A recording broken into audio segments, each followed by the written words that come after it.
Abra sua Bíblia em Atos, capítulo 13. Um servo de Deus no passado foi convertido com a leitura do primeiro capítulo do Evangelho de João. Diz a história que as carnes dele tremiam quando ele lia o texto bíblico.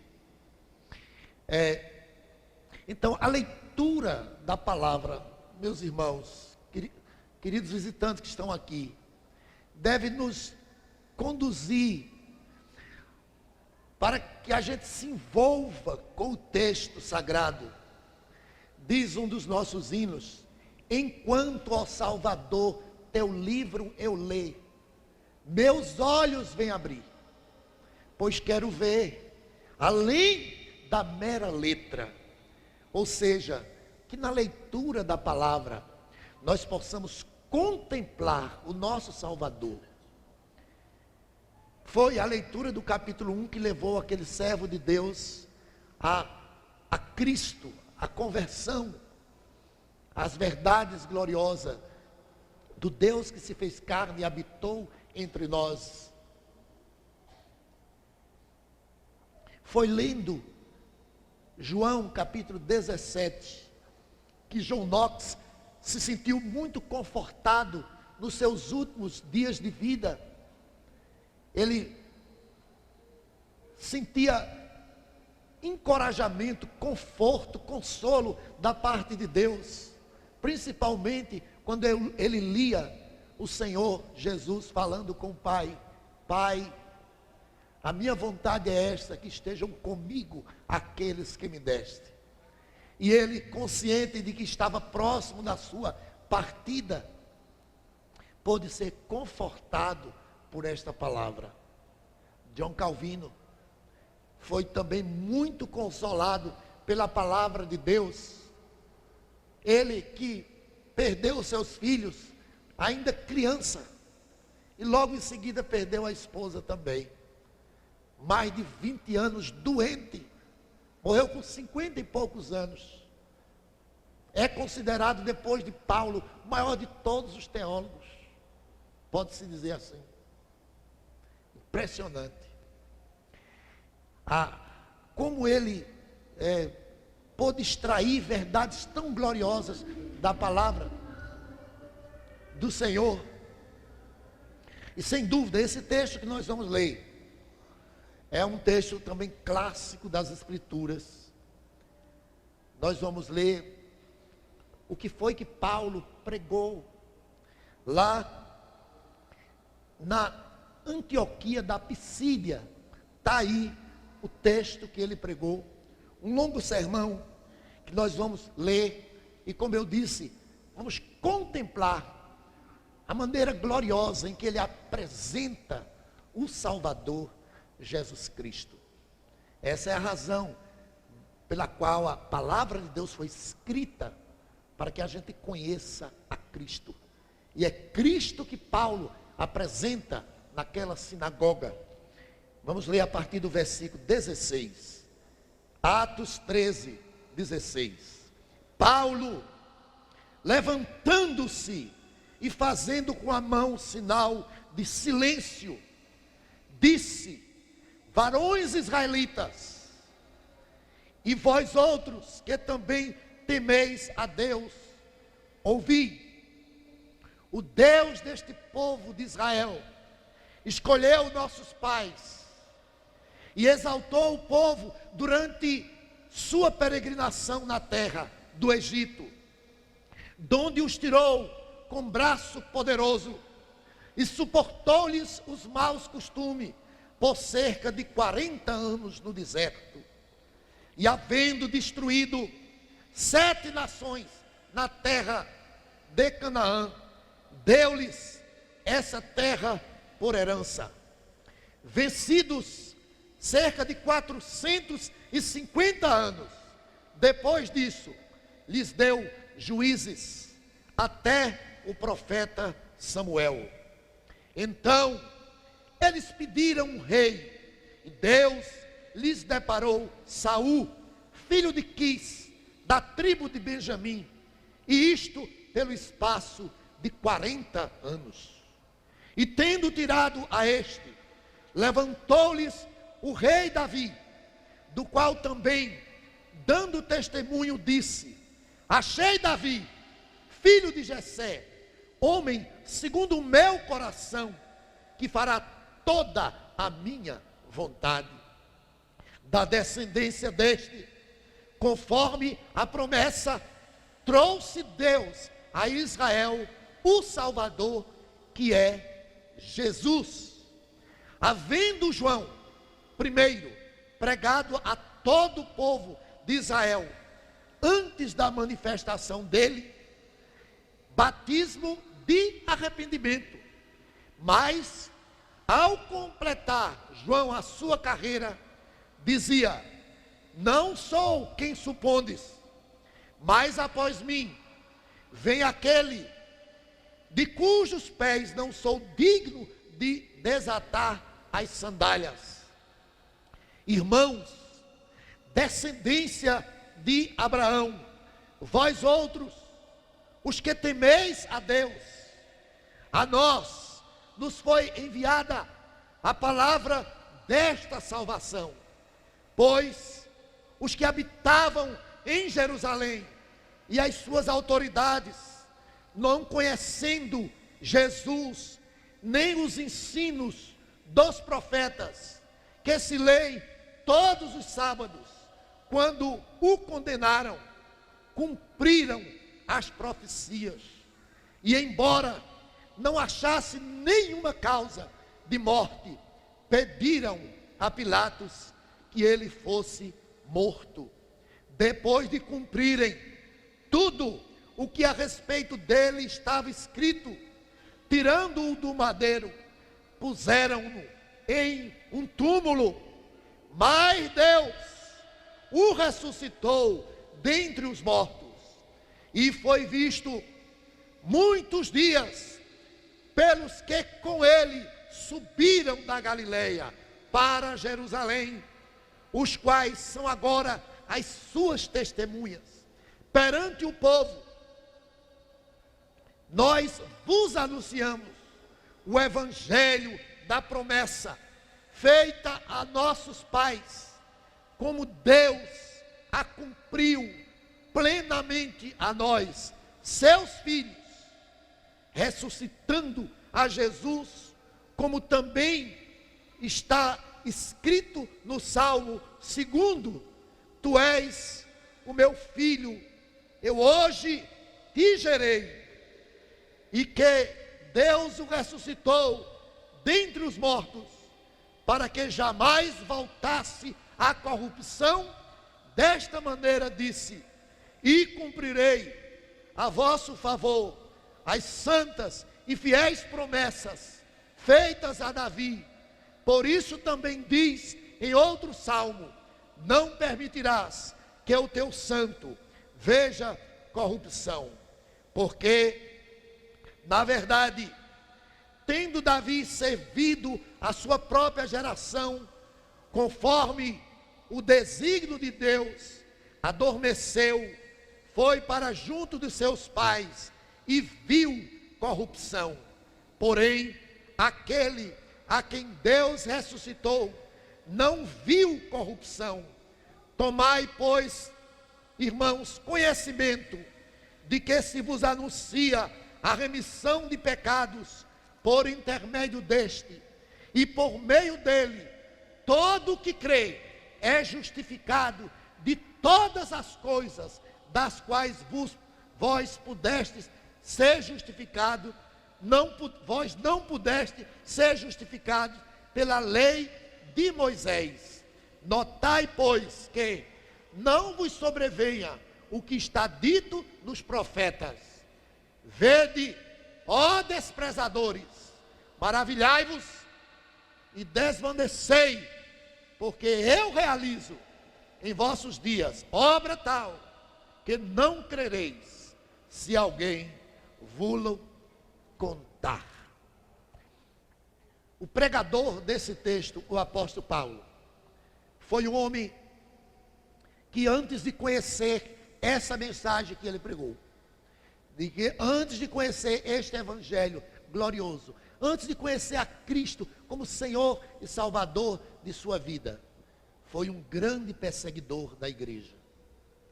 Nós vimos vários domingos aqui sobre a conversão dele, que é narrada no capítulo 9 deste mesmo livro de Atos. E depois de alcançado, ele se tornou um baluarte da fé cristã, um grande pregador da palavra. E ele saiu de cidade em cidade evangelizando. E esse texto aqui diz respeito à primeira grande viagem missionária que ele fez. E ele chegou, conforme está escrito no versículo 14, atravessando Perge, ele chegou em Antioquia da Pisídia. Nessa região, neste lugar, em um dia de sábado, ele vai à sinagoga. O contexto é judaico. Já havia alguns cristãos também, mas o contexto era judaico. Eles estavam numa sinagoga, que era uma espécie de templo dos judeus, onde eles se reuniam para ouvir a palavra. E aqui ele se encontra. Ele vai ali, não era porque era um observador do 7º dia da semana para se justificar diante de Deus. Não. Ele já observava o primeiro dia da semana, o capítulo 20, versículo 7, já vai deixar claro a ceia do Senhor sendo celebrada no primeiro dia da semana. Mas essa cultura dos judeus, ele aproveitou esse momento aqui para chegar ali, e juntamente com aqueles religiosos que abriam as escrituras, que liam, mas infelizmente não compreendiam a verdade gloriosa acerca do Messias, que é Cristo Jesus. Então Paulo estava ali naquele lugar, e diz as escrituras que depois de lido o texto, olha o verso 15 que diz: depois da leitura da lei, dos profetas, os chefes da sinagoga mandaram dizer-lhes: irmãos, veja só, irmãos, se tendes alguma palavra de exortação para o povo, dizei-a. Estava ali os servos de Deus, e ali foi solicitado que eles explicassem, que trouxessem uma palavra, porque não é necessário apenas ler as escrituras, ou mesmo ouvir a leitura das escrituras. É importante também que haja entendimento, haja explicação. Lembra quando quando Filipe, o evangelista, se aproximou do eunuco, perguntou: entendes aquilo que leis? E ele disse: como entenderei, se alguém não me explicar? Então Filipe explicou o evangelho, falou de Cristo. Aquele homem o viu, se arrependeu, creu e foi batizado. Aqui está, portanto, um povo pedindo a Paulo, se tiver alguma palavra para dizer. E então é aí que ele profere o grande sermão. Era um desejo dele que os seus patrícios, que os judeus fossem alcançados. Embora Paulo tenha sido conhecido como apóstolo aos gentios, lá em Efésios diz isso, Efésios capítulo 3, você pode conferir, versículo 8: a mim, o menor de todos os santos, me foi dada esta graça de pregar aos gentios o evangelho das insondáveis riquezas de Cristo. Ele foi conhecido como apóstolo aos gentios, mas ele tinha uma vontade tremenda. Se possível, ele daria a sua vida para que aqueles judeus também conhecessem a Cristo. Em Romanos, naquele texto missionário, capítulo 10, Romanos, capítulo 10, Paulo fala do seu desejo de que os judeus também conhecessem a Cristo. Verso 1: irmãos, a boa vontade do meu coração e a minha súplica a Deus a favor deles são para que sejam salvos. Volte ao capítulo 13 de Atos. Então veja que Paulo, depois de alcançado, foi constituído pregador aos gentios. Mas ele queria também que o seu povo conhecesse a palavra de Deus, conhecesse o evangelho da graça, e também pregou. Então essa sinagoga é uma sinagoga que aqui tem um contexto judaico e cristão ao mesmo tempo. O evangelho que estava sendo pregado desde Atos capítulo 2, estava avançando dia após dia, e chega aqui nessa região de Antioquia, da Pisídia, que hoje, nos dias atuais, é, se não me engano, no sul da Turquia. Então, quase que, né, uma espécie de Ásia europeia, uma região distante, e o evangelho estava chegando, e era essa ainda a primeira grande viagem missionária de Paulo. Ele empreendeu 3 grandes viagens para evangelizar todo o mundo daquela época, onde ele pôde chegar com a mensagem da palavra de Deus. O seu sermão aqui pregado, você lembra do sermão de Pedro? Quanta semelhança entre esse sermão de Atos 13 com o sermão de Atos 2, pois o tema era um só: Cristo, Cristo, Cristo. Essa era a razão da vida do apóstolo Paulo. Ele diz: nós pregamos a Cristo e este crucificado. Ele testemunha dizendo: em nada tenho a vida para mim por preciosa. O propósito dele era cumprir a vontade de Deus, o ministério que lhe foi entregue. Não que ele desprezasse a vida física, não, mas o que ele estava querendo dizer é que ele estava pronto até mesmo para morrer por essa pregação, por esse evangelho, por este Cristo maravilhoso que deu a sua vida por ele. Então esta razão da sua vida foi pregar a palavra de Deus, foi pregar a Cristo, e ele fez isso de uma forma tremenda.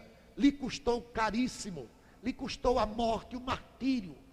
Durante toda a sua vida ele foi perseguido, pois desde o primeiro momento da sua conversão se tornou uma grande testemunha do evangelho, e por conta disso foi perseguido até mesmo pelos seus próximos, pelo povo da sua própria terra.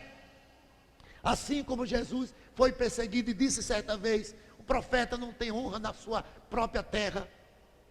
Paulo também sofreu muita perseguição. Ele abre o seu coração à igreja de Corinto, na segunda carta, e vai falar dos seus sofrimentos, que ele chega a dizer em determinado momento que era leve e momentâneo. Mas o que é que ele chama de leve e momentâneo? Passar fome, sede, nudez, ser açoitado, doença, prisão. Tudo isso ele considerou leve e momentâneo, a comparar com a glória que lhe estava prometida. Então, de fato, Jesus disse que não deveríamos murmurar, não devíamos nos entristecer, não deveríamos lamentar diante de adversidades dessa vida. Pelo contrário, ele disse: alegrai-vos e exultai, porque grande é o vosso galardão nos céus. Essa mensagem, portanto, que ele prega aqui, é uma mensagem toda centrada em Deus.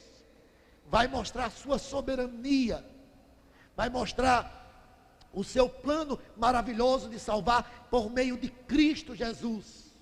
O que nós temos nessa mensagem aqui é o Evangelho. O Evangelho é a vida de Cristo, é a morte de Cristo, é a ressurreição de Cristo, é a exaltação de Cristo. O Evangelho fala acerca de uma pessoa, é tão somente Jesus. O Evangelho não é um testemunho, alguém dando um testemunho de que a sua vida foi transformada simplesmente. Não, isso é bom, mas não é o Evangelho. Há muitas coisas que pode alguém fazer e modificar a sua vida. Conheço pessoas que deixaram de beber sem o Evangelho. Conheço pessoas que têm bom comportamento sem o Evangelho. Então o Evangelho não é meramente transformação de vida. O Evangelho tem um assunto na Bíblia chamado Evangelho, e é Cristo.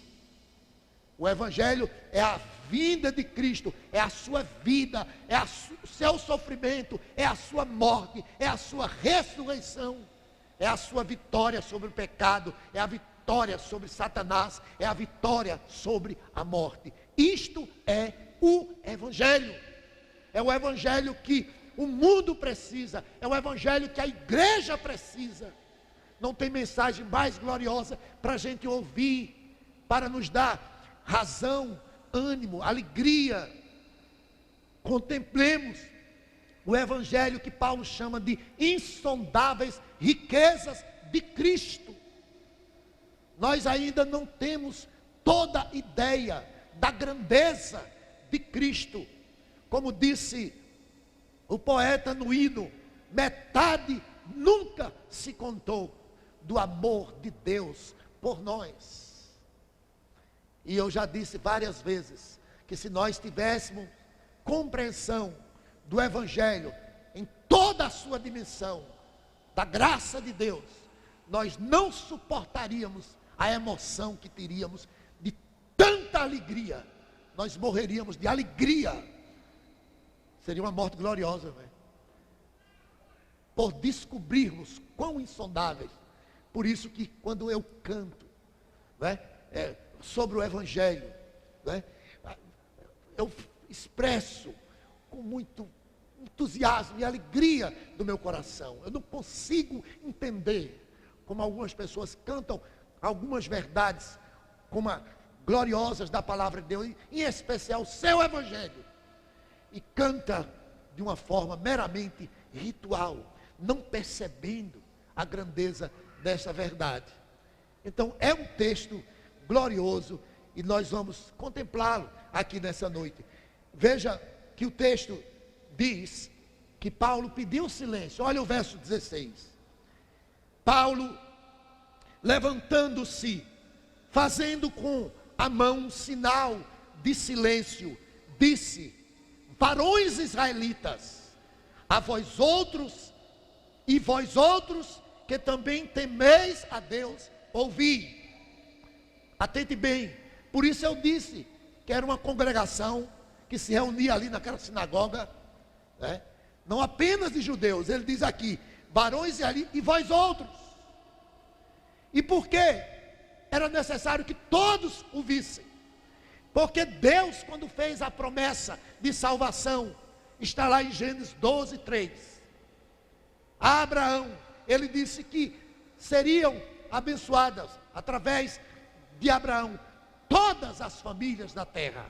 E isso fala da aliança abraânica, que envolvia o nascimento de Isaac, que culminaria na vinda de Cristo. Atente bem, Isaac foi um tipo de Cristo. Há muito tipo de Cristo, há muita simbologia de Cristo no Antigo Testamento. E tudo se cumpriu.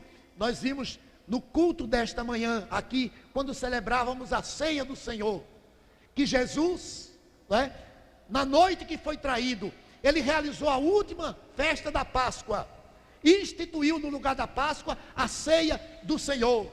Ele pôs fim em todo o cerimonialismo, em todos os rituais da antiga aliança, quando ele veio e na cruz morreu em nosso lugar. A cortina, o véu foi rasgado. Nós não precisamos mais de nenhum cerimonialismo. Nós podemos contemplar a Deus face a face, na pessoa bendita do Senhor Jesus Cristo. Foi lido no momento de recitativo, momento de cânticos desta noite, né? Quando Jesus disse: eu sou o caminho, a verdade e a vida.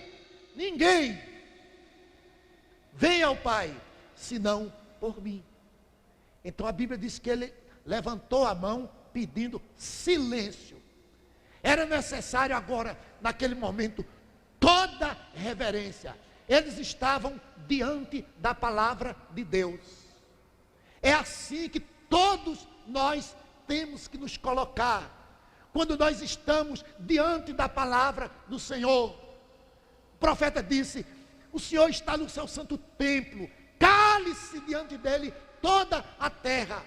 Paulo pediu reverência, pediu silêncio, porque em muitos lugares onde ele estava, às vezes havia pessoas perturbando, como quando o Senhor Jesus Cristo também pregava, pessoas se apresentavam ali endemoniadas para perturbar o ambiente.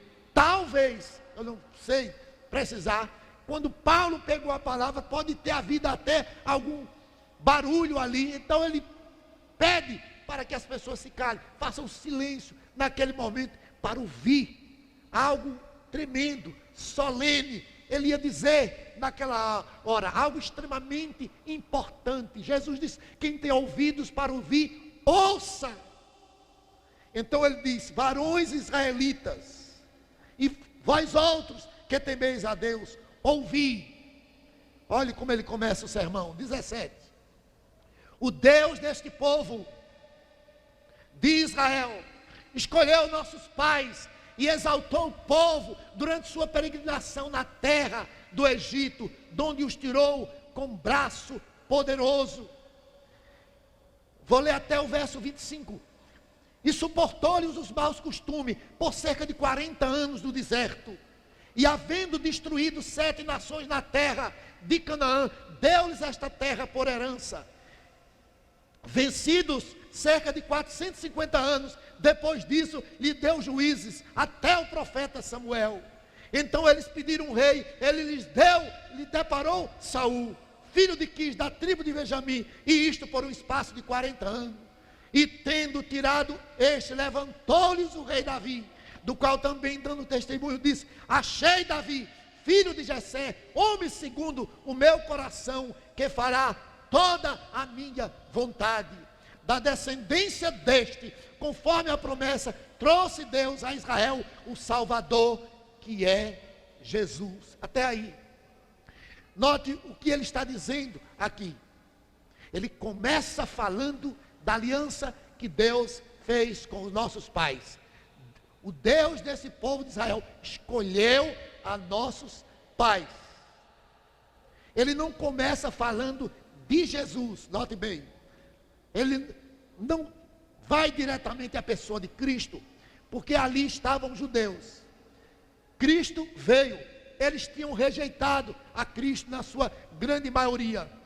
Se ele começasse falando de Jesus como Messias, como enviado da parte de Deus, ele já encontraria indisposição da parte daquelas pessoas que estavam ali.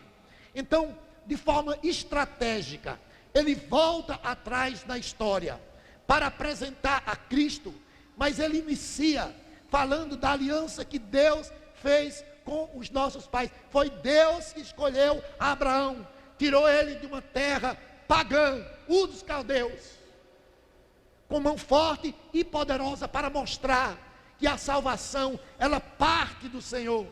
Como disse Jonas, ela pertence ao Senhor, e Deus escolheu a Abraão. E a história do povo de Deus segue, e vai ele dizendo: tudo quem fez foi Deus, foi Deus, foi Deus. Olha aqui, diz o texto, que ele escolheu, verso 17, ele exaltou o povo. Olhe para a sua Bíblia, verso 18, ele suportou o mau costume daquele povo. Verso 19, ele destruiu as nações. Verso 20, 21, eles pediram um rei, ele deu o rei Saul. Depois, ele deu o rei Davi. Então, finalmente veio o Salvador, que é Cristo.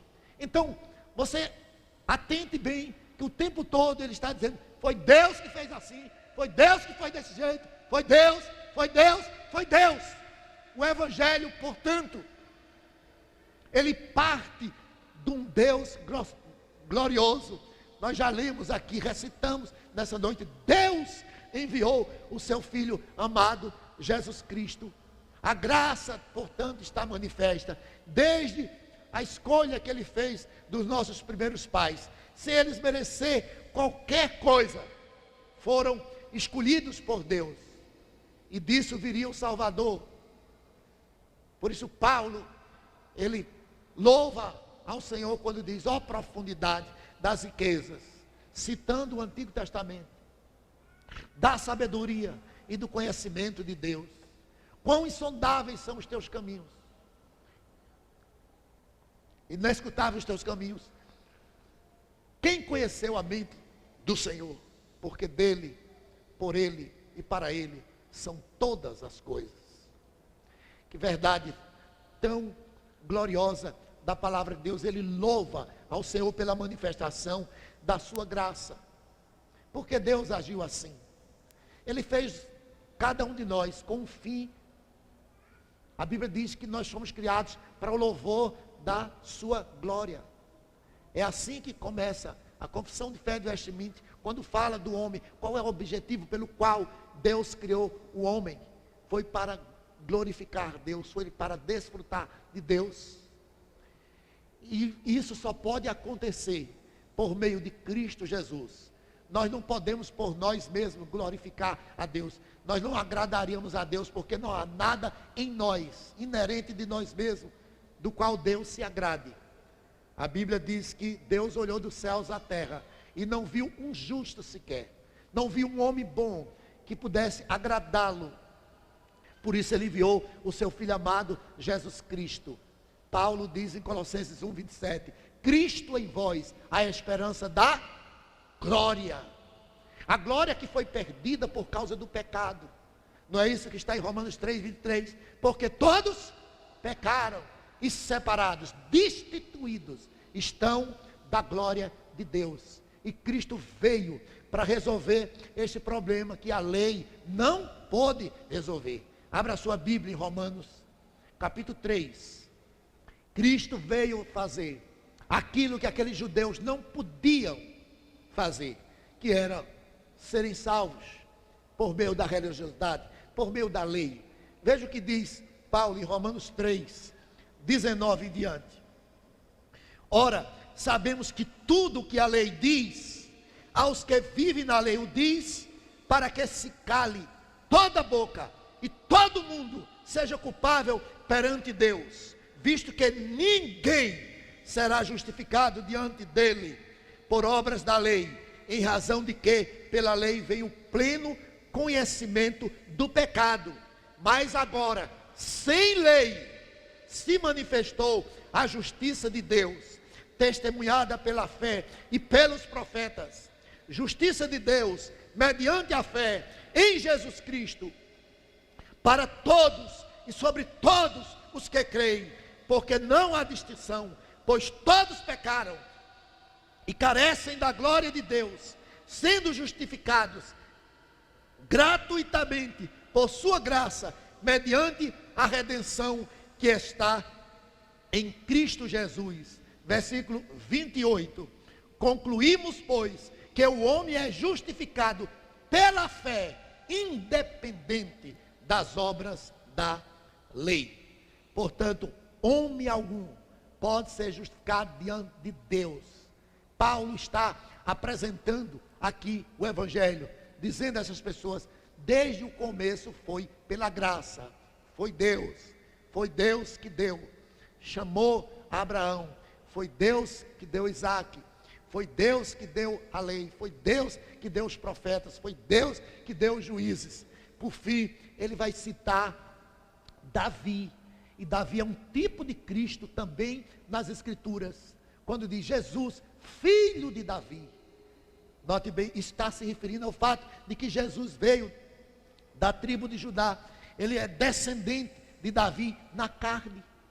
E Davi, diz esse texto aqui, voltando aqui em Atos, capítulo 13, que o Senhor escolheu ele, versículo 22, tendo tirado a este, levantou-lhes o rei Davi, do qual também, dando testemunho, disse, achei Davi, filho de Jessé, homem segundo o meu coração, que fará toda a minha vontade.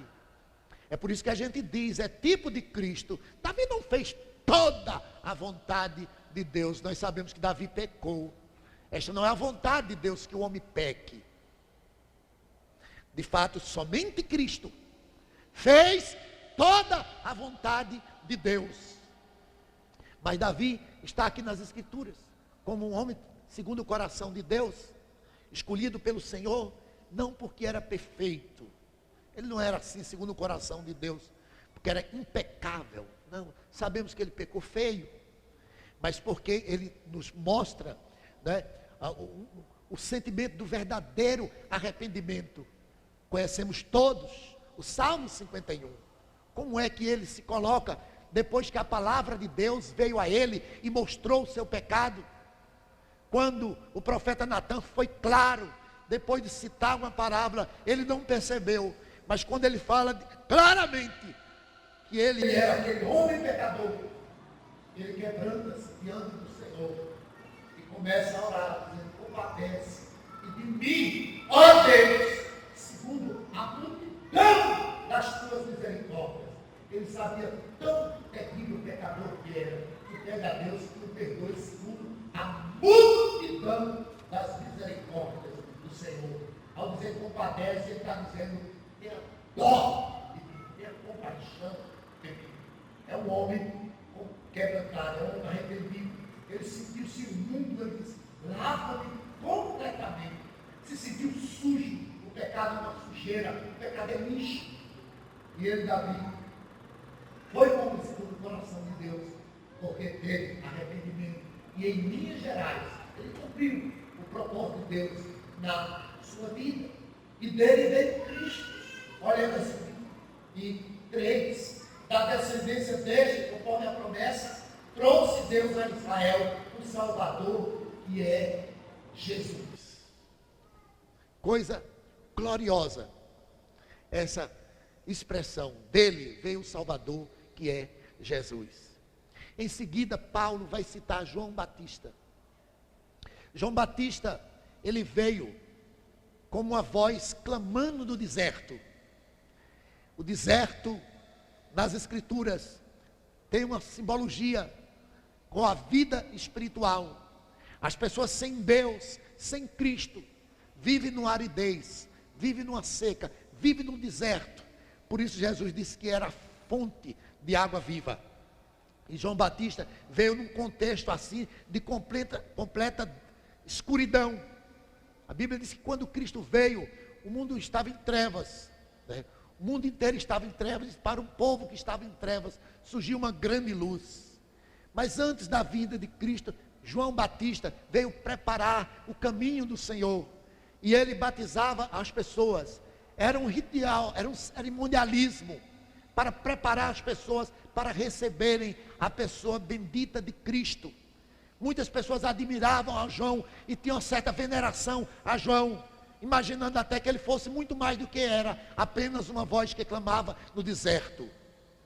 Tinham muita consideração a João.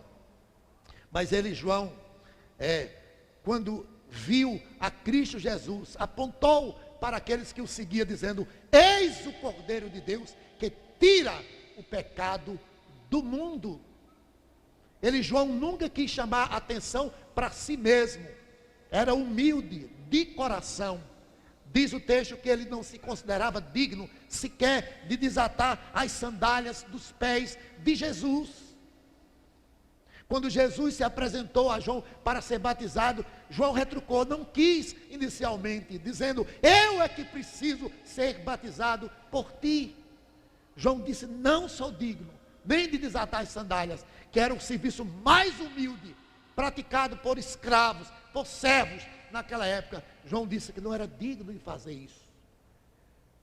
Algumas pessoas chegaram a João e disseram acerca de Jesus e dos seus discípulos: eles estão batizando mais pessoas do que você, tem mais gente lá.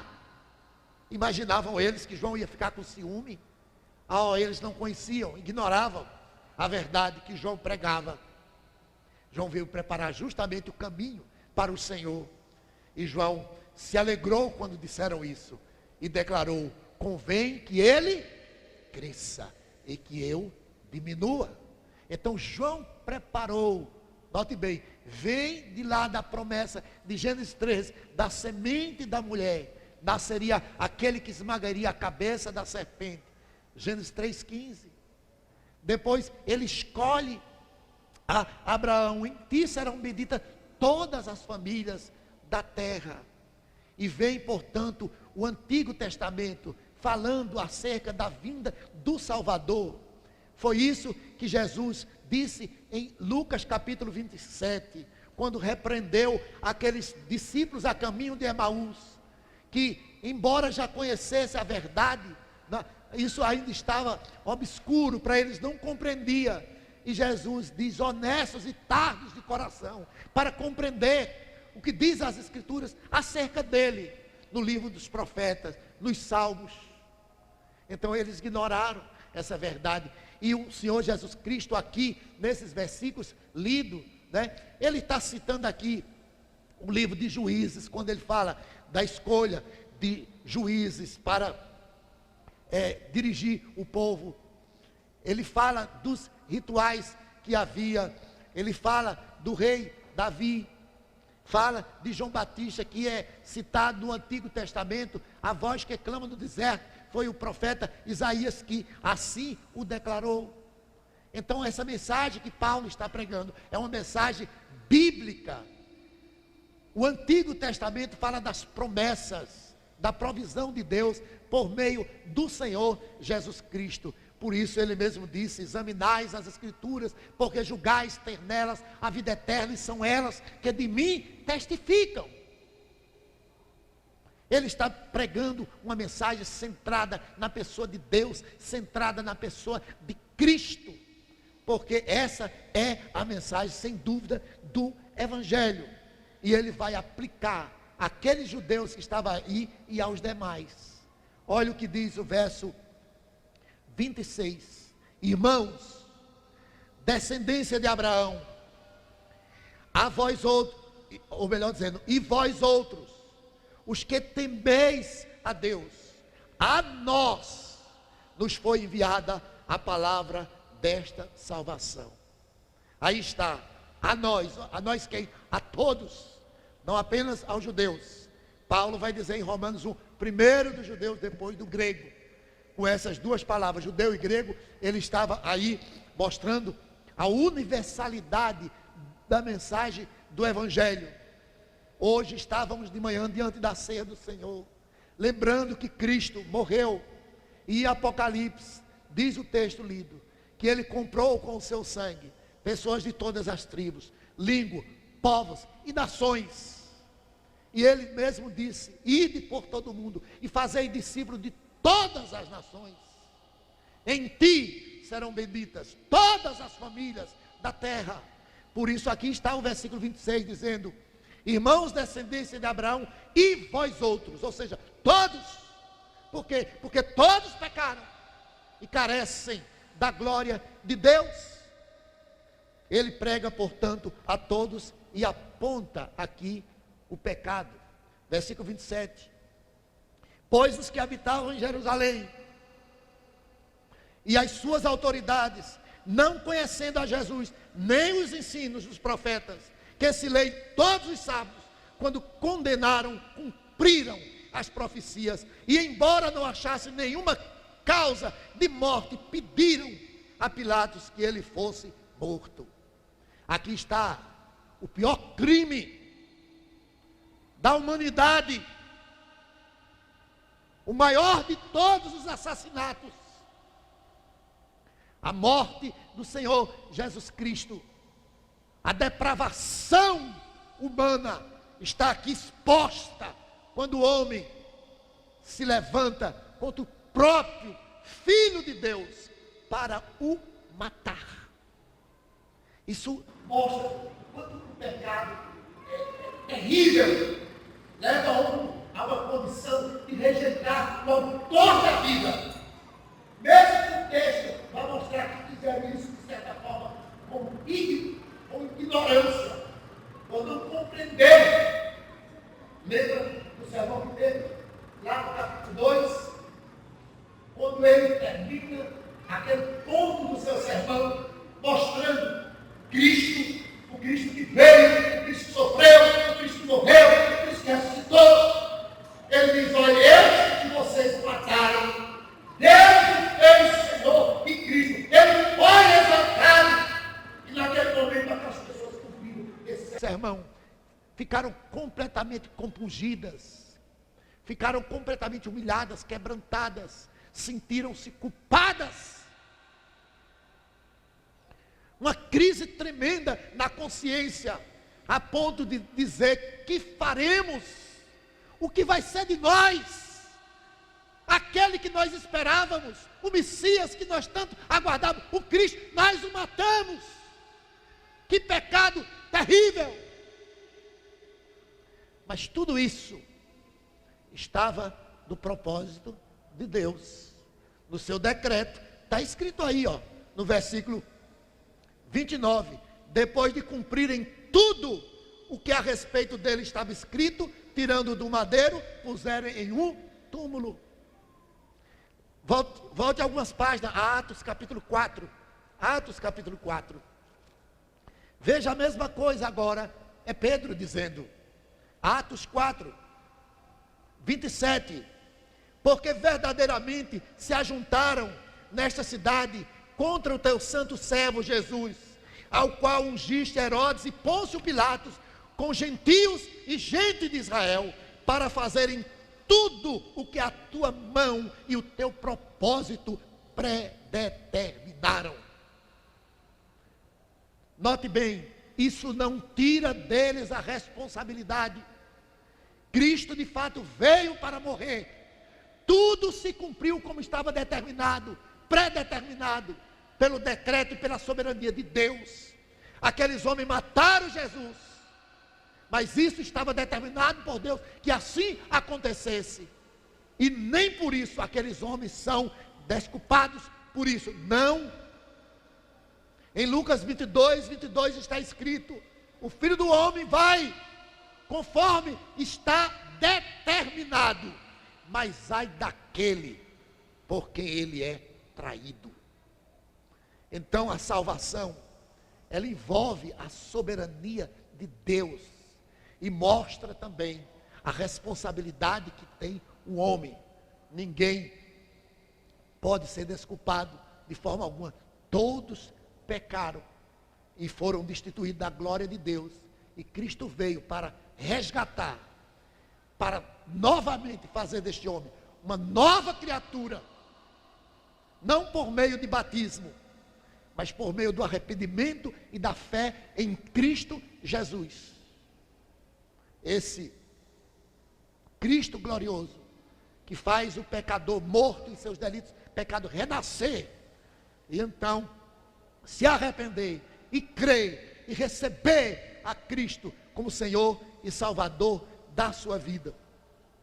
Que o Senhor esteja abrindo o nosso entendimento sobre essa verdade tão gloriosa da sua palavra. Aqui está ele falando da morte do Senhor Jesus Cristo, e segue a partir do versículo 30 para falar da ressurreição. Isto é o centro, isto é o centro do sermão, isto é o âmago, isto é tremendo. Ele diz aqui, olha, ele foi morto, mas entra com a conjunção adversativa, quando essa 3 letrinhas aparece no Novo Testamento, é sempre falando de algo glorioso, tremendo. O que é que diz o versículo 30? Mas Deus o ressuscitou dentre os mortos, e foi visto por muitos dias pelos que com ele subiram da Galileia para Jerusalém, os quais são agora as suas testemunhas. Aqui está o que salva: o Cristo que morreu e o Cristo que ressuscitou. Sua morte está descrita nos evangelhos, está descrita também em muitas páginas do Novo Testamento, no Antigo Testamento, Isaías e outros textos mais. Essa é a verdade que pode de fato transformar. Aqueles homens ali que ele estava pregando eram religiosos. Ali tinha pessoas de qualidade, homens e mulheres de bem. Mas isso não salva ninguém. Só quem salva é Cristo. É por meio dele que o homem é salvo. E tudo se cumpriu em detalhes. Nada faltou. Cumpriu-se tudo na pessoa de Cristo Jesus. Todas as figuras, todos os detalhes do Antigo Testamento que apontava para Cristo, tudo isso se cumpriu na vida dele no tempo certo. Eu encerro lembrando que Isaac, quando acompanhava seu pai para aquele sacrifício, ele mesmo levava a lenha, onde ele seria oferecido em sacrifício. Nós sabemos o final dessa história. Não precisou Estava claro, o Senhor já conhecia o coração de Abraão, sabia de tudo que aconteceria. Abraão diz no livro de Hebreus que sabia que Deus era poderoso para ressuscitar o seu filho dentre os mortos. Isaac ali como filho de Cristo, filho da promessa. Ele carrega aquela madeira, onde um altar seria erigido para sacrifício, e ele mesmo seria sacrificado. Foi assim que Cristo fez. Ele levou sobre si a cruz. Lá em Isaías, capítulo 53, diz que o castigo que nos traz a paz estava sobre ele. Ele levou a cruz. Nós cantamos no início deste culto também, né, sobre a cruz do Senhor Jesus Cristo. Nós todos estávamos condenados. O salário do pecado é a morte. Mas Cristo veio. E sobre o madeiro, Ele carregou os nossos pecados. E os cravou lá na cruz. E todo escrito de dívida que era contra nós, Ele cancelou. E a Bíblia diz que Ele é o caminho, a verdade e a vida. Foi isso que Paulo pregou aqui para essas pessoas. Que nós possamos ser gratos, meus irmãos, por esta verdade tão gloriosa. Né? Possamos exultar, bendizer, engrandecer ao Senhor por sua maravilha, por meio de Cristo Jesus. Foi Deus, foi Deus, foi Deus. A Ele seja a honra, a Ele seja a glória, pelos séculos dos séculos. Amém.